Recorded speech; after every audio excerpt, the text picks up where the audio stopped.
خاندانی زندگی کے اندر ہم سب نے بھی اس کو جگہ دینی ہے تاکہ ہماری خاندانی زندگی جو ہے وہ روز بروز بہتر ہو، بڑے پنپے پھولے اور اس کے وسیلے سے بہت ساری زندگیاں جو ہیں وہ آگے بڑھے۔ خاندانی زندگی نکاح سے شروع ہوتی ہے۔ پاک نکاح جب ہم ایک دوسرے کے ساتھ کرتے ہیں تو وہاں سے خاندانی زندگی کا آغاز ہوتا ہے۔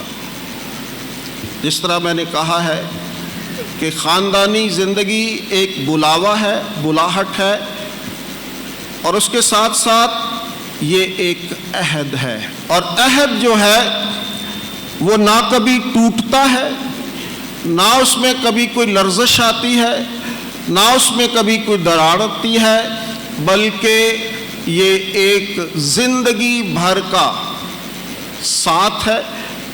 اس کو موت ہی ایک دوسرے سے جدا کر سکتی ہے، اور کوئی ایسا ذریعہ نہیں ہے جس کے وسیلے سے آپ ایک دوسرے سے علیحدہ ہو جائیں۔ تو یہ بات سمجھنے کے لائق ہے، اور آج کے اس دور میں اس بات کو بہت ہی سنجیدگی سے لینا چاہیے کہ ہم نے عہد کیا ہے، دائمی عہد بندی ہے۔ نکاح کا ساکرامنٹ جو ہے وہ دائمی عہد بندی ہے۔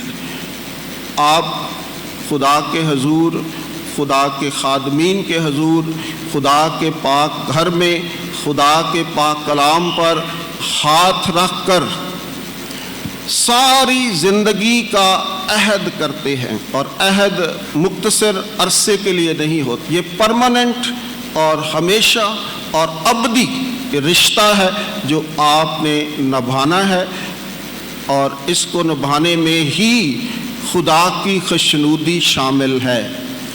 اگر آپ دونوں میاں بیوی علیحدہ ہونے کا سوچتے ہیں تو آپ خدا کو ناراض کرتے ہیں۔ تیسرے نمبر پر پاک نکاح کا ساکرامنٹ جو ہے وہ ایک ساکرامنٹ ہے، وہ کانٹریکٹ نہیں ہے۔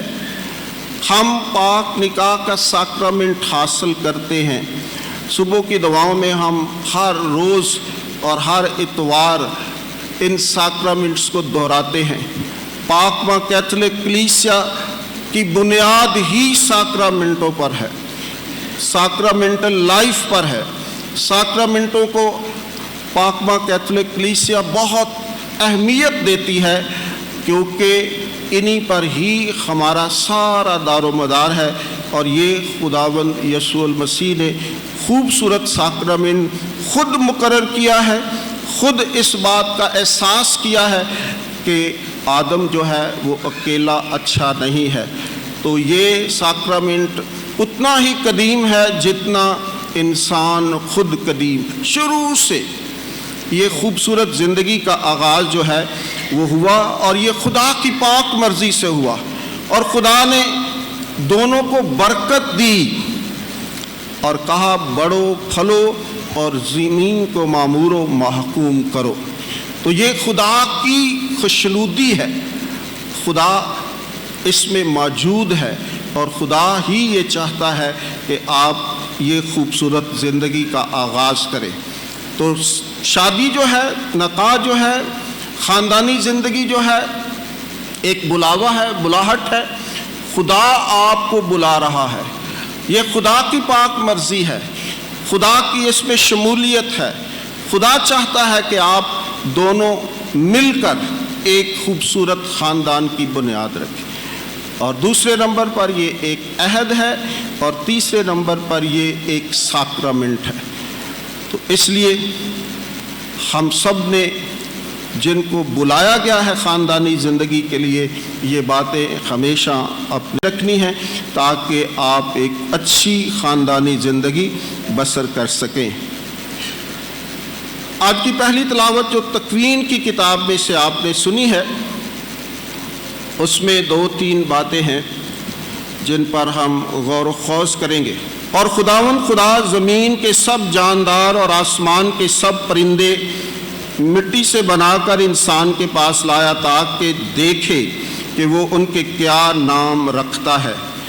پس آدم نے ہر ایک جاندار کو جو نام دیا وہی اس کا نام ہوا، اور انسان نے سب پرندوں، چرندوں اور آسمان کے پرندوں اور زمین کے سب درندوں کا نام رکھا، پر انسان کو اپنی مانند کا کوئی مددگار نہ ملا۔ یہاں پر خدا انسان کو حاکمیت دیتا ہے، اپنا نائب مقرر کرتا ہے، اور وہ چاہتا ہے کہ انسان جو اشرف المخلوقات ہے، جس کو شعور اور جس کو عقل سے نوازا گیا ہے، وہ میرا نائب ہو۔ تو خدا نے آدم کو حاکمیت عطا فرمائی کہ وہ سب کائنات کے سارے مخلوقات پر حکومت کرے۔ پاک انجیل کے اندر یا کلام مقدس کے اندر نام رکھنا یا نام جاننا حاکمیت کی طرف اشارہ کرتی ہے۔ جب بچہ پیدا ہوتا ہے تو ہم اس کا نام رکھتے ہیں، تو وہ خاندان کے اندر آپ کے تابع ہوتا ہے، آپ نے اس کا نام رکھا ہے، آپ اس کے نام سے اس کو پکارتے ہیں، وہ آپ کی بات سنتا ہے، وہ آپ کا اطاعت مند بچہ ہوتا ہے، وہ آپ کا فرما بردار بچہ ہوتا ہے۔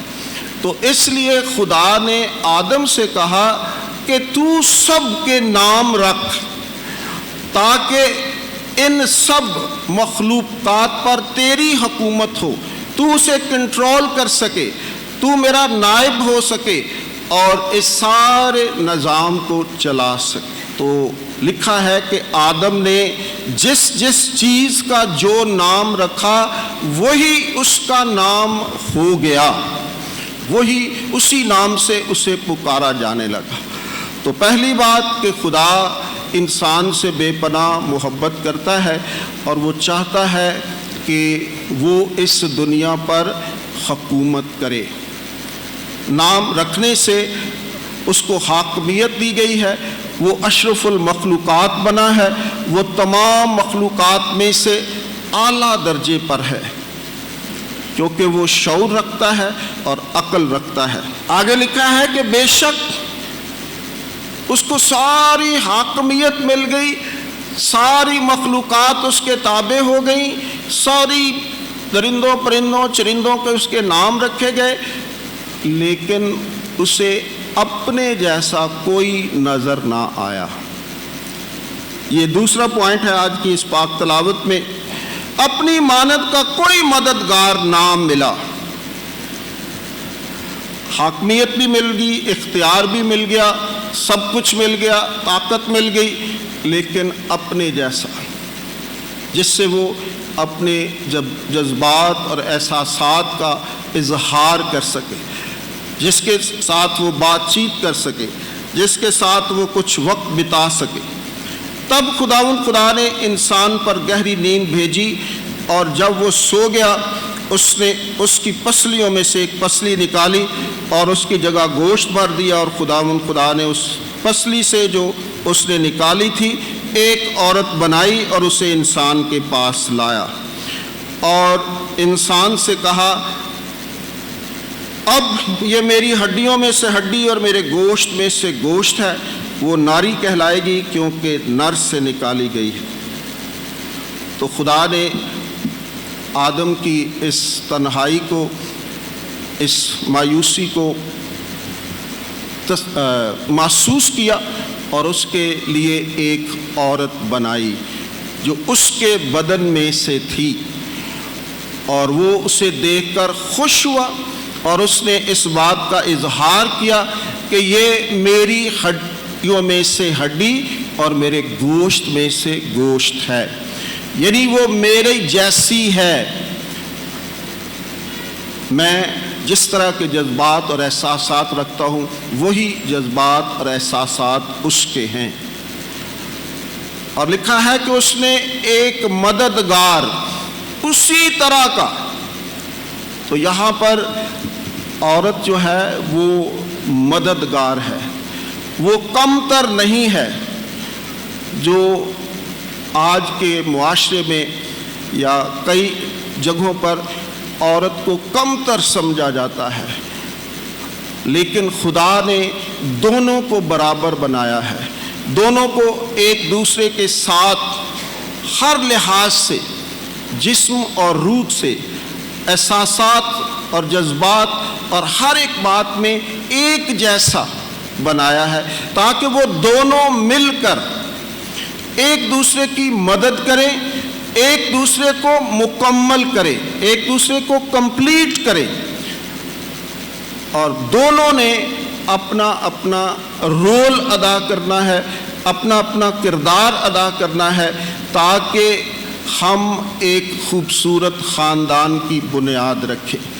یہ خدا کی طرف سے ہے، خدا کا منصوبہ ہے.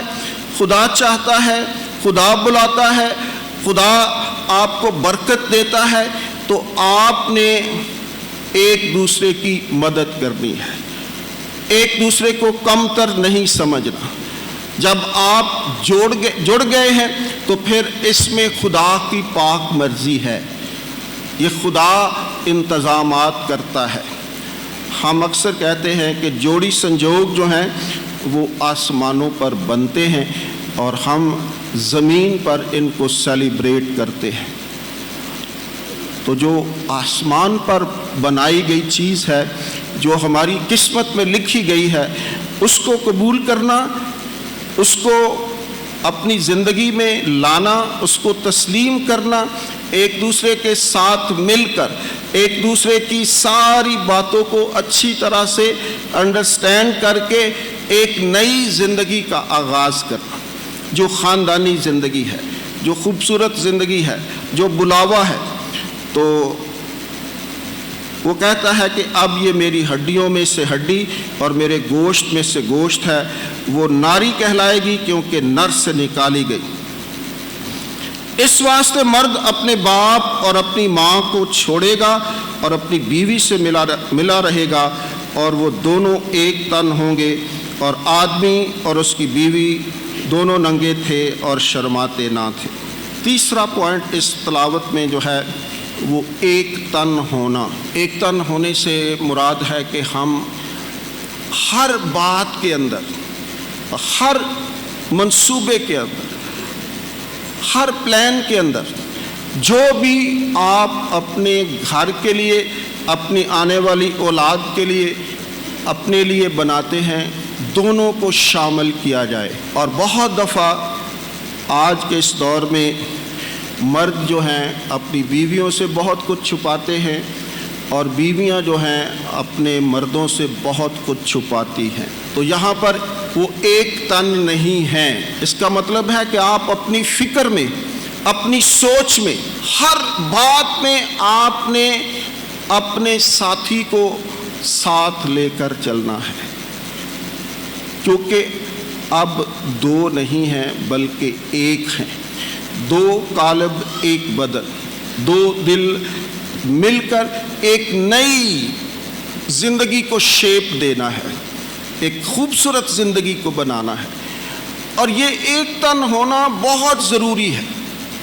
جب تک آپ کی فکر، آپ کی سوچ، آپ کے کام، آپ کے منصوبے ایک دوسرے کے ساتھ شیئر نہیں ہوتے، آپ مشاورت نہیں کرتے، جب وہ آپ کو ان اینڈ آؤٹ جانتی نہیں ہے، اور جب آپ اپنے خامند کو ان اینڈ آؤٹ نہیں جانتے، تو پھر مسائل پیدا ہوتے ہیں، پھر ناچاکیاں پیدا ہوتی ہیں، پھر فاصلے بڑھتے ہیں، پھر جدائیاں ہوتی ہیں، پھر علیحدگی ہوتی ہے، اور پھر آگے بے شمار بڑے بڑے مسائل جو ہیں وہ جنم لیتے ہیں. پرانے لوگوں کی زندگیاں کیوں کامیاب تھیں؟ وہ اسی لیے کامیاب تھی کہ وہ اپنی بیوی کو مانتے تھے کہ یہ میری بیوی ہے، اور ہر چیز وہ ایک دوسرے کی مشاورت سے کرتے تھے. آج کا دور بہت نازک دور ہے جس میں سے ہم گزر رہے ہیں.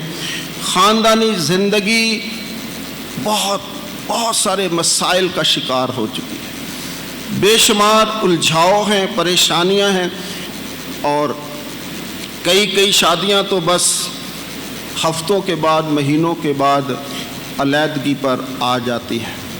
تو آج خدا کا کلام ہم سب کو بتا رہا ہے کہ پاک ماں کیتھولک کلیسیا اس بات کے خلاف ہے۔ آج کی انجیل میں یسوع المسیح واضح طور پر بتاتے ہیں کہ ابتدا میں ایسا نہیں تھا۔ ابتدا میں خدا نے نر اور ناری پیدا کیا، دونوں کو بنایا تاکہ وہ اکٹھے رہیں۔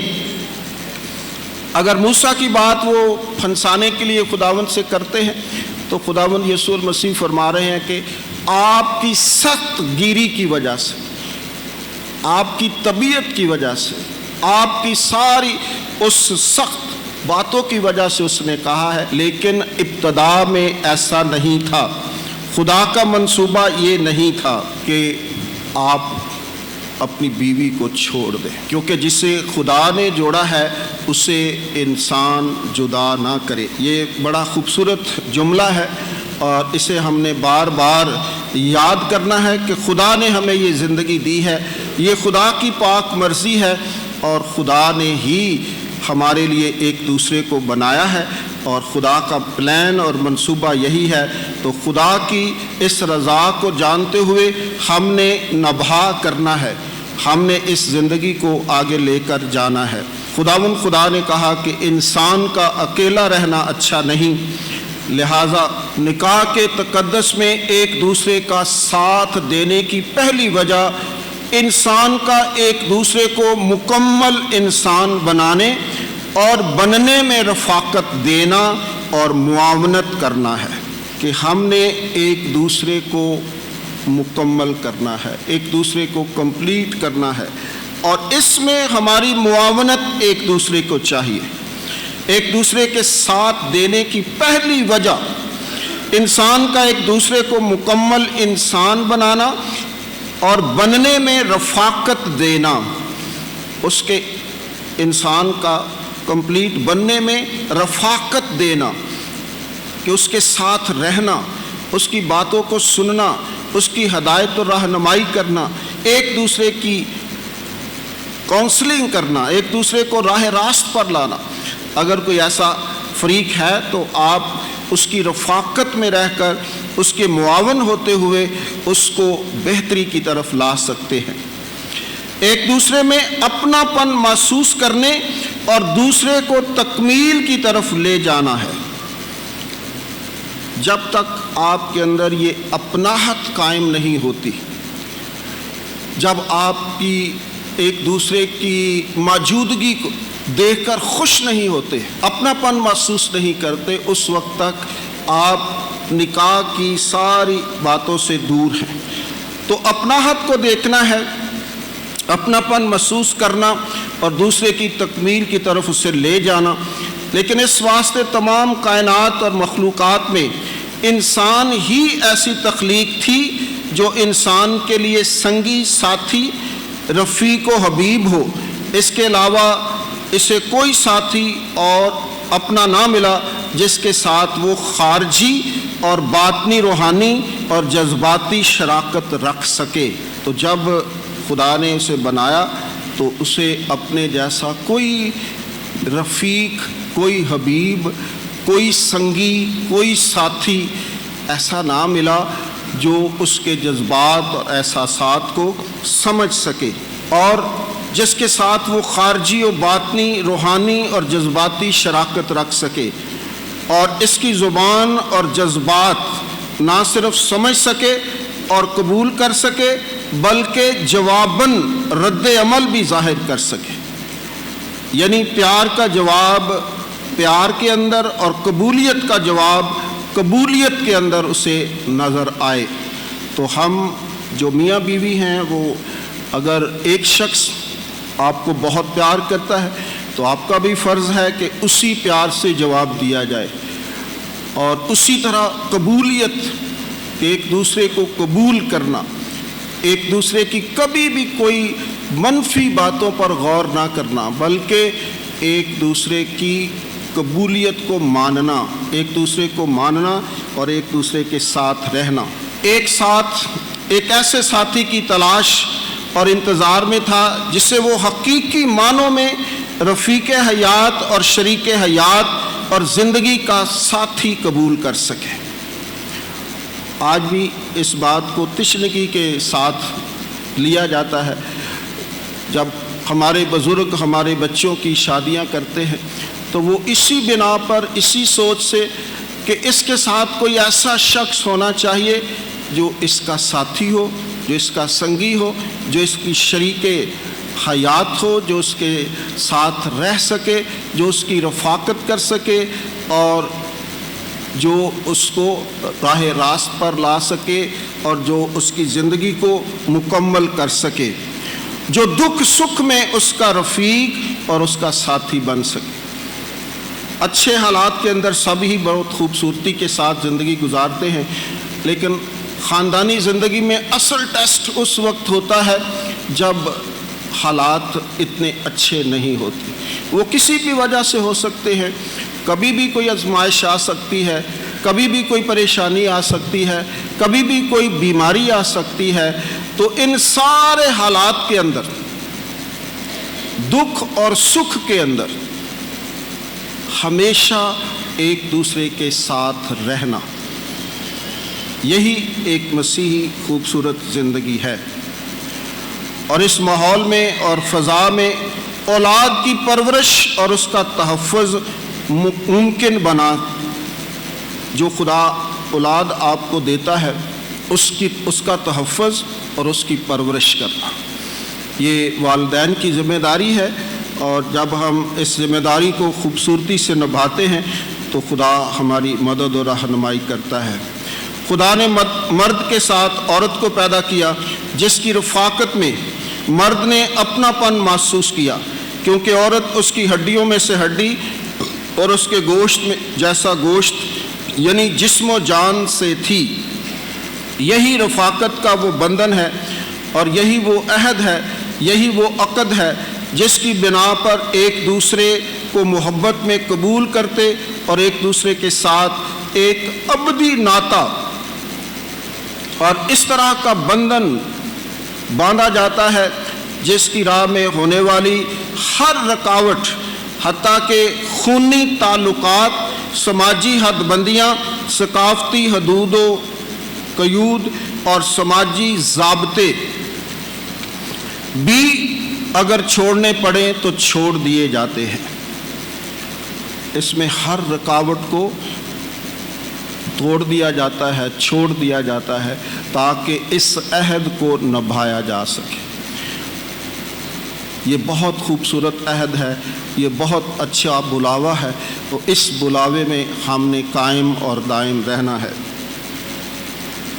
اس واسطے مرد اپنے باپ اور اپنی ماں کو چھوڑے گا اور اپنی بیوی سے ملا رہے گا اور وہ دونوں ایک تن ہوں گے۔ ازدواجی زندگی ایک مقدس عمل ہے، ایک مقدس عمل ہے۔ ازدواجی زندگی کو ساکرمنٹ کے طور پر سمجھنے کے لیے اس عقیدہ کو سمجھنا از حد ضروری ہے کہ اسے خدا نے چاہا، خدا نے اسے برکت دی اور برکت کے ذریعے اسے فضل کا ذریعہ بنا کر مقدس کیا۔ یہ ضروری بات ہے کہ ہم اس بات کو سمجھیں کہ یہ خدا کی پاک مرضی ہے، یہ میری مرضی نہیں ہے، بلکہ خدا چاہ رہا ہے۔